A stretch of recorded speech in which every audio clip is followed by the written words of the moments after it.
Hey, what's going on, guys? Welcome back to the Mike Force podcast. The studio. We're in a studio. We've leveled up a little bit. Anytime I have a guest, I'll be doing a podcast in this studio down in Sandy, Utah, about an hour from the house. A beautiful drive, because I want to help promote more guests on the podcast to come into Salt Lake City. It's right down the road, the airport is. And if you guys want some guests, let me know in the comments section down below. If you're watching this on YouTube, welcome. Subscribe, hit the notification tab, all that good stuff. And also, if you're watching me on Spotify, make sure you do either or, whether you're listening or watching. I'm with Lee today. I can't pronounce your Hunkovic? Yeah, close enough, man. Hunkovic. We'll go with that. Lee is a cybersecurity expert.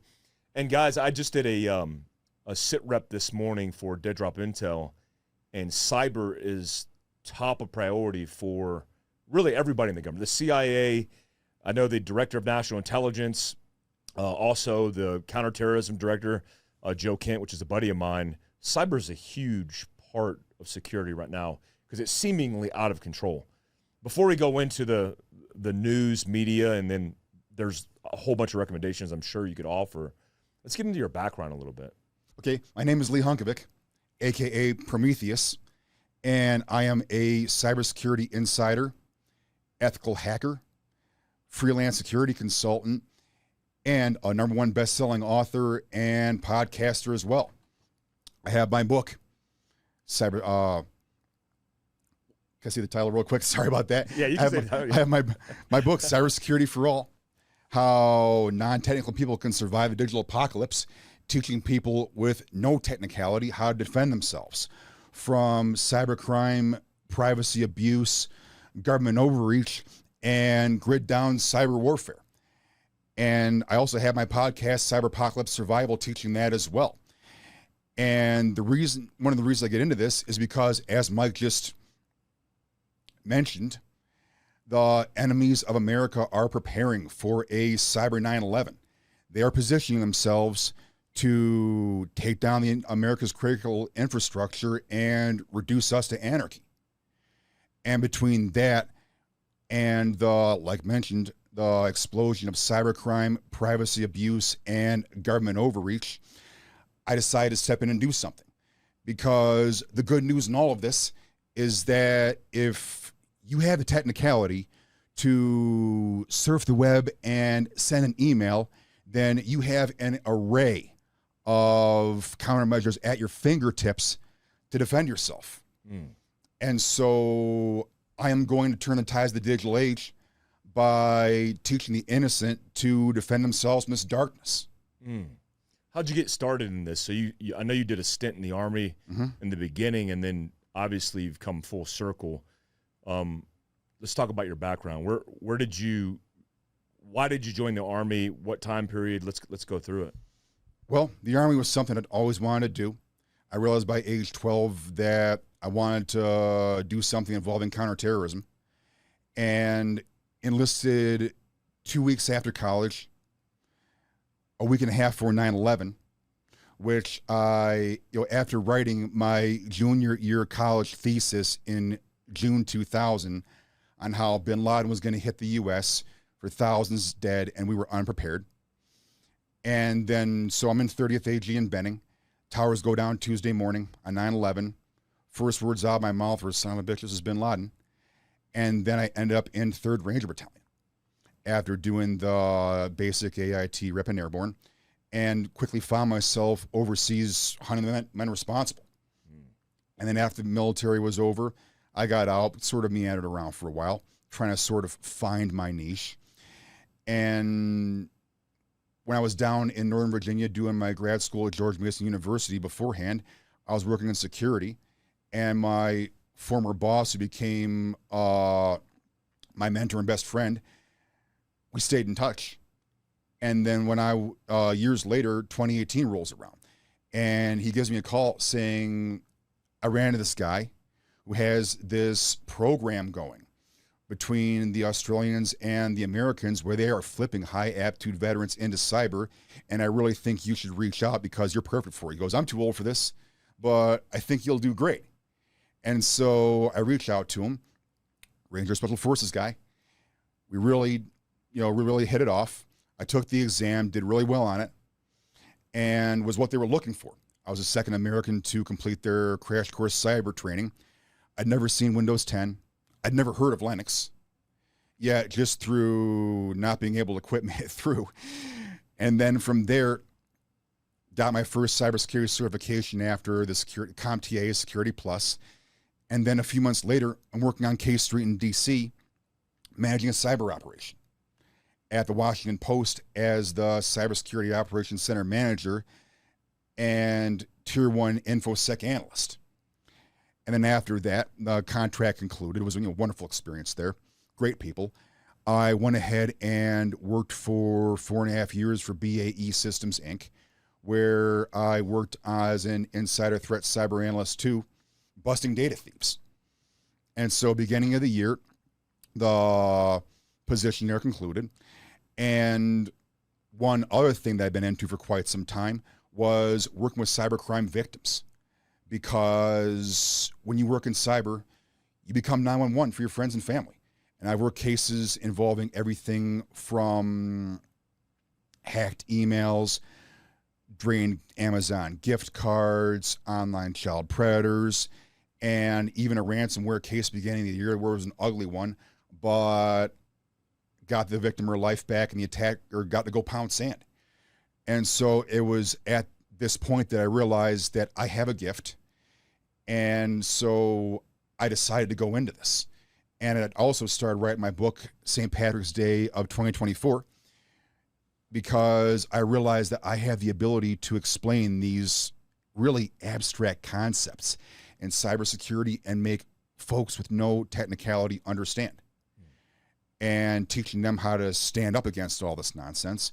And so that came out back in May, and it went bestseller Labor Day this year.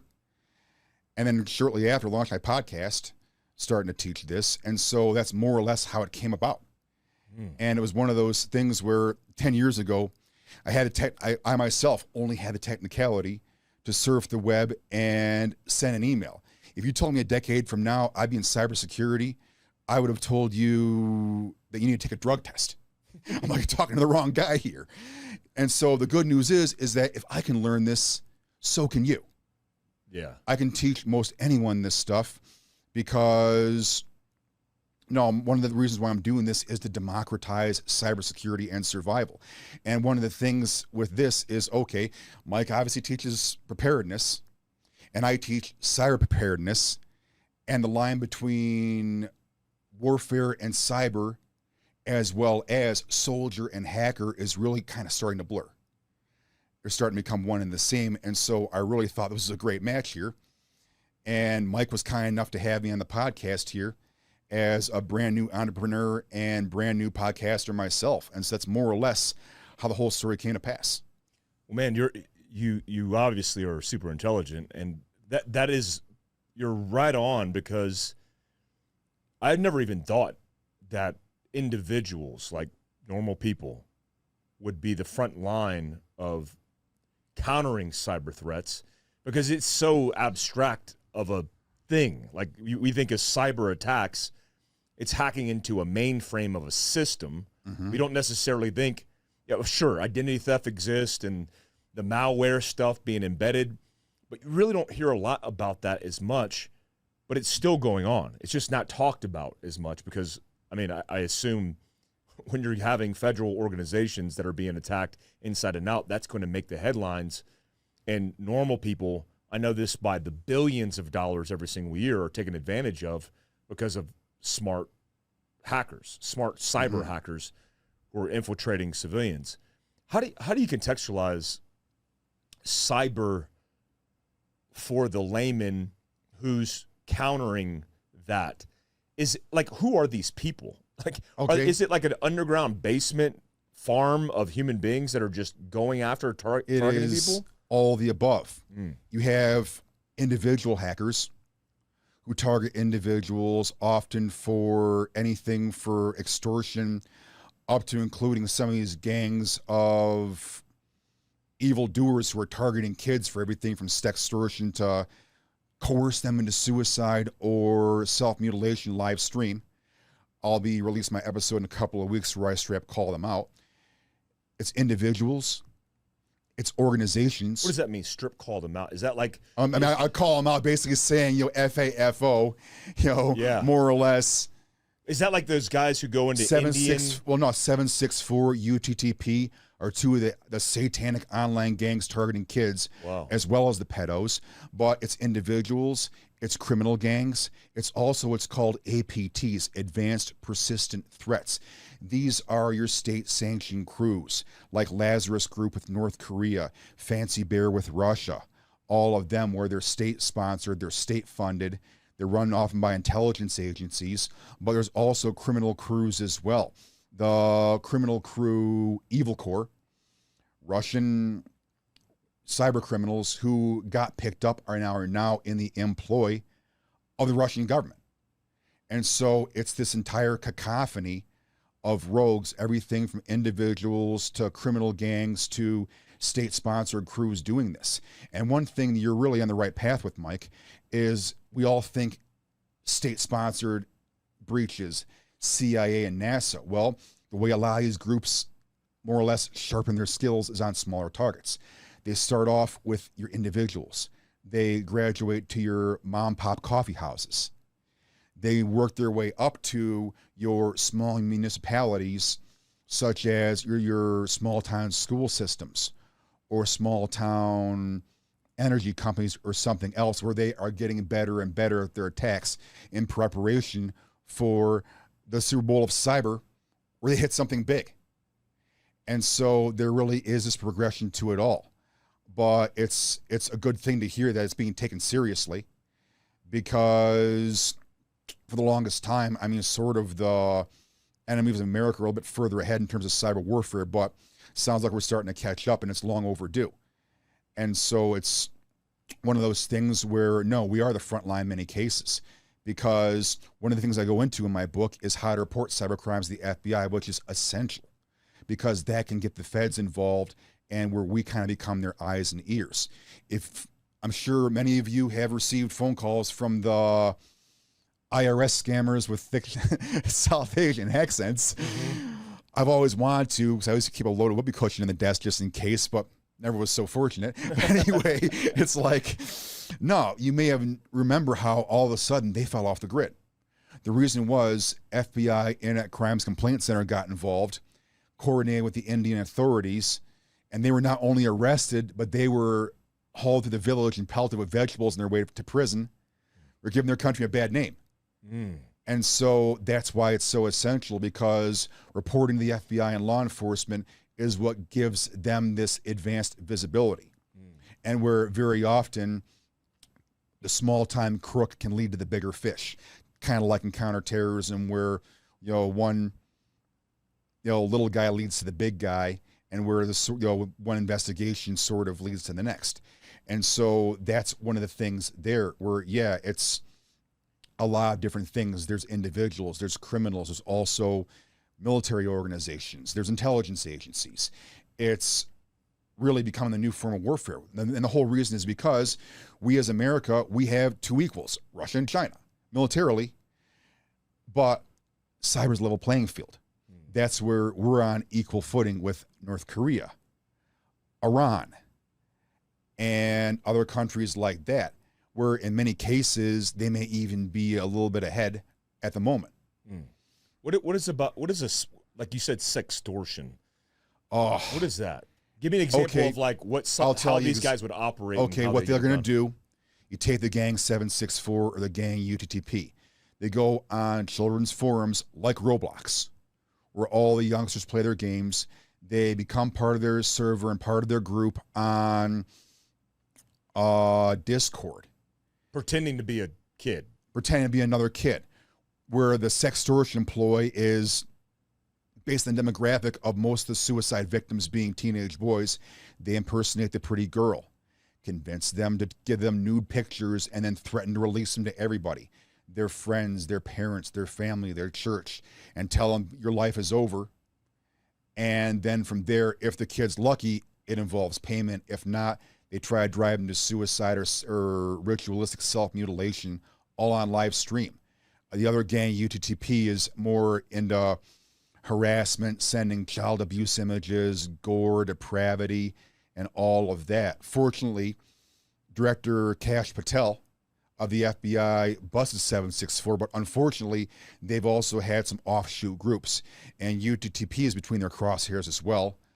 But where are these guys based at? They're international, Mike. I know the one head of the gang, 764 Trippy, was based out of Nepal. He's been busted. But a lot of the other members were based out of the U.S. And so it's sort of an international crew. And I imagine as we speak, FBI is tracing the tentacles for UTTP as well.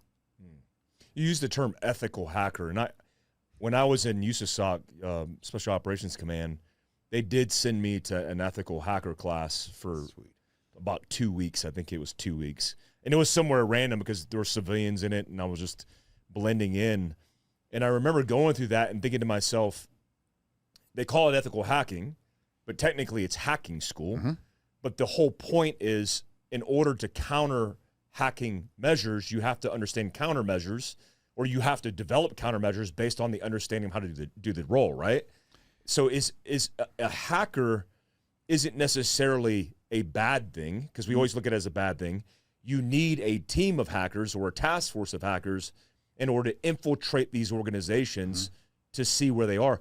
What does that look like? What does an operation of ethical hacking look like? And can you describe ethical hacking? Well, absolutely. An ethical hacker is basically someone who plays the role of the hacker, thief, and spy to, with written permission from an organization, discover all the weak points, digital and physical, and then report them back before the real bad guys find them.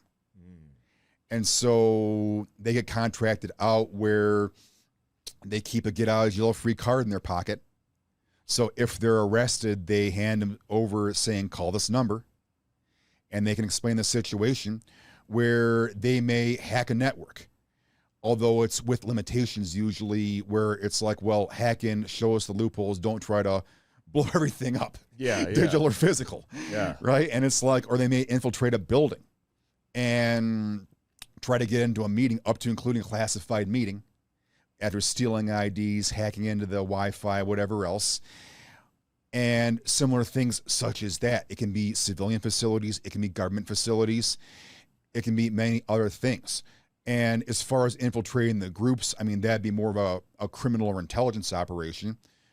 But it's not to say it can't be done. And so that's what a lot of it boils down to, because there's three main types of hackers. There's your white hats, who are your ethical hackers, hence your good guys. There's your black hats. Those are your criminals. Those are your bad guys doing, bad things. And then you have guys who kind of skirt both sides of the law, who are called gray hats, where they may hack into systems without that written permission, but then try to turn around and be like, okay, I found weaknesses, pay me, I'll teach you. It's like, well, you should have agreed to in advance. Or in some cases, they may be on both sides of the law. And believe it or not, reformed crooks have become some of the best security professionals in the game. The name Kevin Mitnick comes to mind, who was the greatest hacker in history. After he hacked about 20 corporations, was being chased by the FBI for 5 years, got caught, served his time, then got out and wrote his book, The Art of Deception, and then started his company KnowBe4, teaching organizations how not to get hacked by people like him. And I'm LinkedIn friends with his daughter, who now is at the helm. And so that's the whole thing with that. And so, I mean, a hacker is in many cases considered a pejorative term, but there's different shades of gray in terms of it all.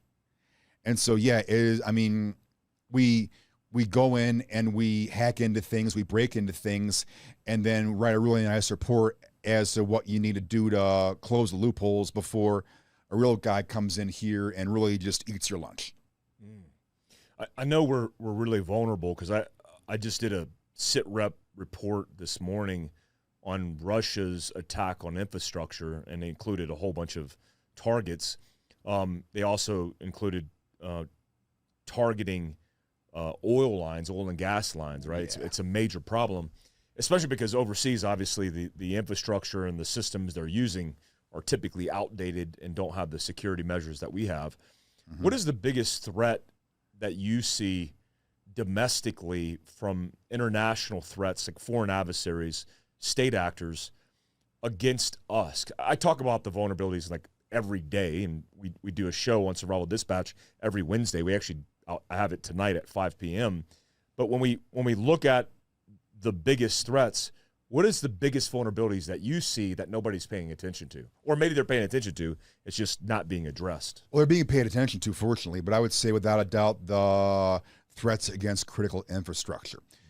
First of all, if you shut down the financial infrastructure in the United States, America becomes Somalia in 2 weeks. That's nothing I made up. That was taught to me by a former commanding general and 3-letter agency director. That's one. And the other one is the energy sector. The internet's distributed. The energy sector, though, in terms of you simply shut down the energy in a city like New York, it's going to start to eat itself pretty quickly. And fortunately, these are being addressed, but in terms of energy, it's a work in progress because the operational technology at play was never meant to be connected to the internet like many things. And so as it is, they're trying to implement rapid security upgrades to get some security baked in. Because until then, it's like, well, even my ethical hacking training, operational technology, OT, is a big part of it all. It was one of the chapters as far as how to hack into SCADA systems, everything else, where the first noteworthy SCADA hack was the Stuxnet hack against the Iranian nuclear program, the end of 2010, which achieved the same effect as an airstrike and set them back a good decade. But it's certainly not limited to the SCADA systems they were using. And so your power plants, your water purification facilities, things such as that, that's the quickest way to bring a society to its knees. But the countermeasures, though, fortunately, are a lot of what you teach, as well as just as far as financial, well, study what's going on in Finland, study what's going on in Poland as far as, a little bit of preparedness, diversification, have some hard assets on hand, have some crypto on hand, have some currency on hand, and, have some barter on hand. So in the critical time window between when the infrastructure goes down and when they get it back up, which they will, you're not caught in a bad place, right? It's as with all things cyber or preparedness, an ounce of prevention beats a pound of cure. And so that little bit of extra preparedness can, as long as your preps can last the duration of the event, however long it may be, you're going to be in a far better place. What are some preparation principles that somebody could do or techniques that somebody could do with a cell phone computer? Like, what is the protocol now? I mean, I've watched a lot of YouTube videos on like, hey, these are the features you turn off. Mm-hmm. These are the things you do. But you don't see, like, what are those virus malware protection things like what was the guy McAfee, oh, yeah. who just went crazy? Yeah, he went bonkers down South America. Well, yeah, I addressed this because John McAfee was the godfather of antivirus, and the way it used to work back in the day was just every individual file generates a unique, what's called a hash, a cryptographic string of numbers and letters based on what's called a hashing algorithm, where it takes the file and converts it into its own absolutely unique individual string. And back in the day, antivirus just recognized the hashes of bad files and then quarantined them and relied upon constantly updating that. But the whole thing, though, is that it didn't take long for hackers to realize that you alter the most trivial piece of information, you've got a new hash, and so bye-bye antivirus. So the solution to that one is your what's called EDR, endpoint detection remediation, is the successor, where it also puts suspicious files in a segmented virtual environment called a virtual machine and executes them in this segmented environment. And if they run amok, well, they're not allowed in your main system. and they're also enhanced using AI and other features. And so that's what most folks really need in terms of having that robust line of defense. But the good news is that Windows 11, even its native Windows security suite, is aggressive and robust. It has, just when I've been practicing in a quarantine sandbox environment, building malware, sending it, everything else, it's just like, nope, not happening. And where I'm saying to myself, man, this is a real pain in the butt, to the point where you'd have to be someone who's pretty world-class to get through a lot of this stuff. But as far as the rest of it, no, the whole idea of closing off the battlefield and device hardening applies. Closing off the battlefield is just turning off services like Bluetooth or file sharing when not in use, whether it's your computer, your phone, or your car. And that right there, if the service is offline, hackers can't hack it. And as far as hardening, well, we've all heard that term. What it actually means is just removing unnecessary services and applications, because you can have the most secure system in the world, but if you have one bad application that's got a known vulnerability, then all they have to do is hack into the application and they're now in your whole system. And I've seen that happen. It's happened to me. And so the whole thing is just remove the unnecessary, knowing that if you need it down the line, you can always re-download it from a known good source like App Store or Google Play, whatever. And that right there really sort of reduces your risk. It reduces these areas of vulnerability. And if you hear that the app you're using to get burritos delivered or something else, or park your car in Reston Town Center, has an issue, well, go ahead and get it off your phone. And so it's the simple measures that anyone can take once they understand things that actually go a long way. Because the thing with hackers is, unless you are being individually targeted, unless you're a big enough fish where you're a corporate executive, you're a member of defense or intelligence or critical key industry, well, they're just going to go for low-hanging fruit. They're going to go for easy vulnerabilities they can find and then go from there. If it's so much as, if it's not worth their time to go after you, unless you're a big fish, they're going to look for easier victims. And so one of the things that I advocate and that I preach is to make yourself a hard target. And that right there is going to reduce a lot of problems you will see. Smart. You've seen behind the curtain on kind of both sides. Let's talk about the offensive side of this. Well, I guess it's the defensive side. There's offensive sides as well. But the guys that are now in cybersecurity agencies, the contractors, is their capability up to par with all the challenges that are happening in cyber exploitation? Do we have enough defense elements, or cyber? I remember when you said, like, at Fort Belvoir, where they're standing up cybersecurity battle spaces and task force in order to counter this stuff. Are they better than us, or are we building more capability now and we're better than them?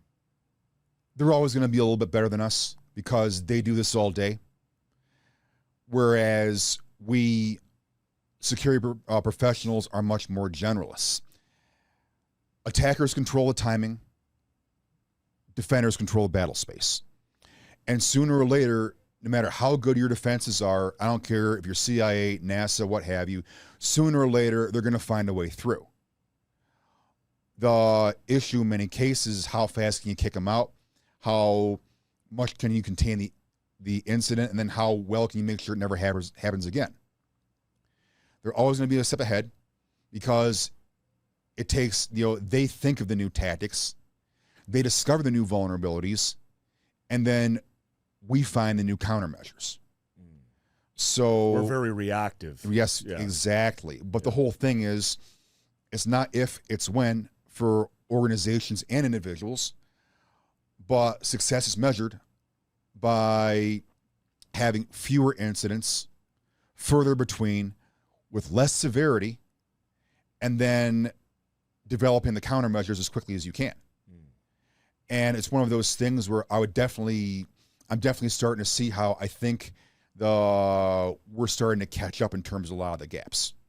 because it's now being taken very seriously, especially with China being our most formidable adversary, who are masters of cyber warfare. Not that the Russians, North Koreans, nor Iranians are not rock stars themselves, but at the same time, no, we're always going to be a step behind. Defenders will always be one step behind. And the reason is because computers, as we know them, have thousands of undiscovered vulnerabilities.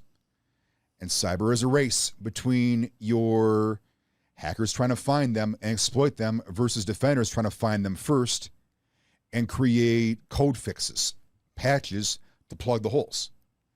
And so anytime the hackers find them first, especially if it's something unknown for which no defense exists, aka a 0 day, well, then it's going to get rough. But the whole deal is, though, I definitely would say that we're catching up to where we're not going to make it easy for them. I see the TikTok thing unfold, and it's funny, like, you know, like Baofangs, like the ham radios. Oh, yeah. People get up in arms that are ham radio operators because they're like, it's Chinese, and they're worried about They're a nice radio. the exploitation. But I'm like, you know, line of sight communication, that's a low-hanging fruit compared to DJI, you know, who's mapping the entire country with all the map data. Forget the imagery, but all the map data.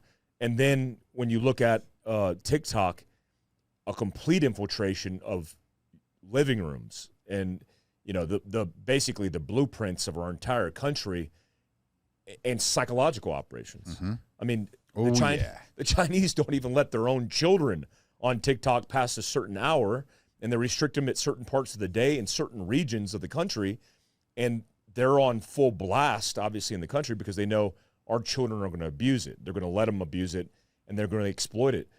When you see, like, modern tech, because I feel like when you and I grew up in the military, everything was low tech. Oh, yeah. And then we saw the integration. Now it's off to the races, especially with the integration of AI. It's a very challenging space now. How do you wrap your head around that? And how does anybody defend against something that's advancing so quickly, seemingly so quickly? As far as TikTok, yeah, it absolutely is targeting, psychological profiling, and psychological warfare operation. As far as DJI, it absolutely is a geospatial intelligence operation. And AI is already turning everything we know on its head, from the jobs we work to customer service centers full of passive bots, to the point where we as a species have not yet figured out how to even deal with AI, and its rollout has been, quite frankly, reckless. It is in no position yet where it should be making decisions. It should only be providing information and responding to commands, to the point where, I mean, we're quite frankly running the risk of Judgment Day. As far as the Chinese, they wrote the book on strategy, literally. And they are extremely good at all of this. Everything from duplicate motherboards, streaming information back to China, as far as everything computers do, including for various agencies, to their overall information warfare campaigns. Their, TikTok being a way they really connect with our youth. I mean, a lot of these toxic and obnoxious and self-destructive youth trends where a lot of this stuff originates. But no, the whole thing is, it's within the last few years that we've come to realize how advanced China really is at a lot of this stuff, and started to be like, okay, well, we're only going to allow American manufacturers for everything from laptops to certain things and carriers of defense and all of that. And we're now finally playing catch up with TikTok, figuring out, okay, well, how do we address the national security concerns? Hopefully while still keeping it as a service, but it's like, well, do we have them form an American offshoot of their company under American control? Or is there any way to do it without just flat out banning the platform? These are questions we're trying to work on right now, because it's quite popular, but at the same time, the issues must be addressed. And the whole thing with China is if it's run out of China, Chinese intel is watching everything. Because there's a saying in cyber, there is no traversing the Great Firewall of China. What China does is they do what's called DNS cache poisoning. In English, domain name service is the service that turns in a numeric IP address. Well, okay, let's try that again. DNS is the service that translates your website, google.com, into its numeric IP address, 8.8.8.8, so that we don't have to memorize them all. And what the Chinese do is they reroute them all through servers where they can intercept everything and monitor everything. And if you use encryption where they can't see it, then they'll just shut you down. And so, yeah, I mean, it is a Chinese intel operation within entertainment. And so that's one of those things where, yeah, they're working on it as we speak. But no one has quite yet come up with a definitive solution other than just shutting it down. I got a question. Answer this broadly because I just made the assumption, but I wanted to ask you the same question. Taiwan has one of the biggest manufacturers of chip microprocessors for the country. And they're made in Taiwan because it's overseas. It's cheaper to make the chip there. There's been proposals, and I even think a shift has been made. I can't remember the name of the chip company. You remember it? It's like NVIDIA maybe or something like that. Something like that, yeah. So they get told that, hey, we need to bring it back to the U.S. And the question was, if China takes Taiwan out, should we surgically strike those manufacturers? Because the question assumed that the Chinese had not infiltrated and already stole the IP from those chips. And my assumption was it's already been done. I mean, I remember going to SHOT Show as an active duty master sergeant and seeing the Chinese taking pictures. Oh, yeah. Before they were banned from SHOT Show, essentially. They were doing that. And so my assumption, it was already being done, and it was too far down the road. What's your opinion on that? I'm not directly in the loop with that one, but based on just knowledge of how advanced they are, it may very well have already been done. But if they have not yet gotten in, then might not hurt to have plans to rapidly destroy it, not just physically, but digitally, to what's called, crypto shred in very short order, where you heavily encrypt everything and then throw away the key. Although even that is not a catch-all with the advances in quantum computing, which the Chinese are leading the way in, where they've already begun to crack different types of encryption with smaller, weaker keys than should be used. And so what I would say is the hybrid approach of both digital, overwriting and, overwriting it with random bits of ones and zeros, what's called purging, then crypto shredding, which is encrypted with something military grade before you throw away the key. And then, as far as the factory is concerned, blow it sky high. Those right there, if they haven't already gotten the data, would be a good way to keep them from doing it quickly. Have those countermeasures in place, ready to go. But in the meantime, though, getting a U.S.-based operation under American control for the critical components for our defense and supply chain is the best way to go about it altogether. We have that native control, and it can be done. My former employer, BAE Systems, they have a British parent organization, but the American side of the house is under American control to maintain the firewall of demarcation to avoid U.S. classified systems from being compromised by foreign influence. And so it absolutely can be done. And I would say a total approach to it would be in order, both get things back to the U.S. side of the house, as well as have the Taiwanese side of it ready to, you're ready to blow digitally and physically. Never thought about that digital, like getting rid of all the digital footprint that was left behind. Oh, yeah. What do you think is the worst case scenario? I mean, what's the name of your podcast? Cyberpocalypse Survival. Cyberpocalypse. And so I that was top of mind because I think about, obviously, things going to hell in a handbasket really quickly. And based on the trend, like, I don't know if I just saw this report, and by the time this potentially airs, it might be a non-issue. But 40 million Americans allegedly utilize a SNAP debit card. And that SNAP debit card, paid for by the federal government, allows them to buy food and all kinds of stuff, right? Well, because the government is not funded. I mean, they can't even look at 3i Atlas because the funding isn't there to get it up, I think, when it went around Mars or something. And it's like, what are we doing? And so it's easy to see that with what's allegedly the best case of just normal operations, we are screwing a lot up, right? Oh, yeah. What does the worst case look like?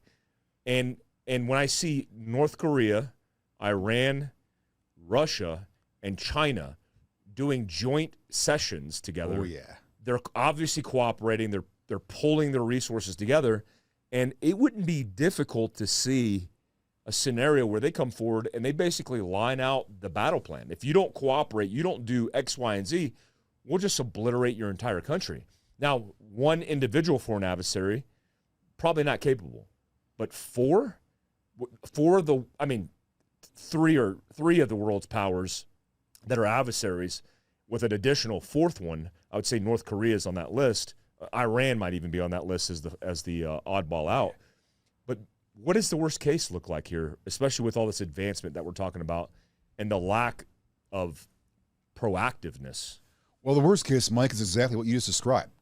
And even as far as the Iranians, I mean, I'm not allowed to say who I've gone up against, but anybody in the industry who has faced them knows that the Iranian cyber teams are rock stars and that their reputation precedes them. Now, with that said, two can play at that game. In terms of nation-state cooperation, well, the United States does not like to share intel, not even among its own agencies. However, that's not to say that we can't start having joint efforts and operations as we may have with Israel for Stuxnet between the U.S., Five Eyes, NATO, friendly Eastern European teams, as well as Israel. And so it's not just, Australia and the rest. It's not to say that we can't do it. It's not to say that we can't get organized to fight fire with fire. And it would be extremely foolish and assumptive to think that the U.S. government does not have our own offensive cyber teams where we can play that same game back if push comes to shove. Do we have that capability? I've seen the movies. I know there's a lot of talk about, like, I think I've even read maybe some stories in passing of, like, we hired a team of hackers and they have these contests. I know that internationally they do this. They have these contests where they, like, hack, and then they basically take the winners and make them federal agents or basically parts of the state actors. Do we have that robust capability? Are you allowed to say that? I imagine we do, but I'll err on the side of caution. Not to violate whatever level of classification it has. Yeah. It'd be kind of foolish to think they don't, but at the same time, I'll err on the side of caution.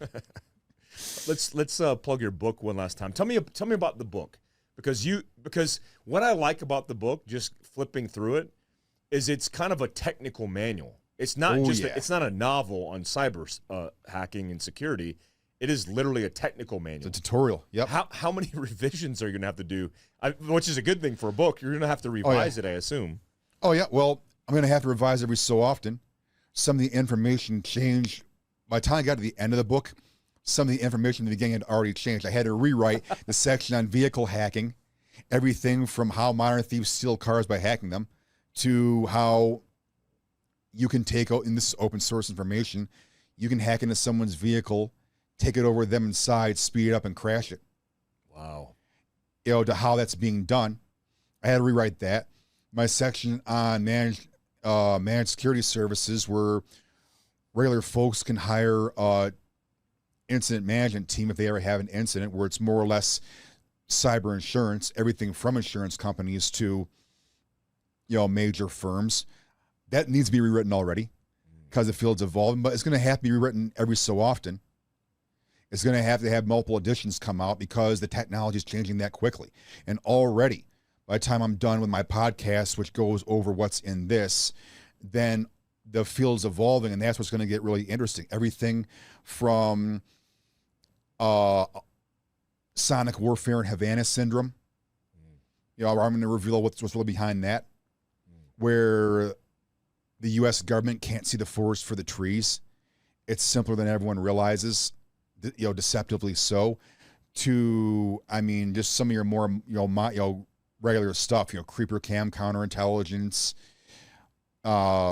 various other things. It's going to have to get redone over and over, as well as have the inevitable sequel come out, because the field is just evolving.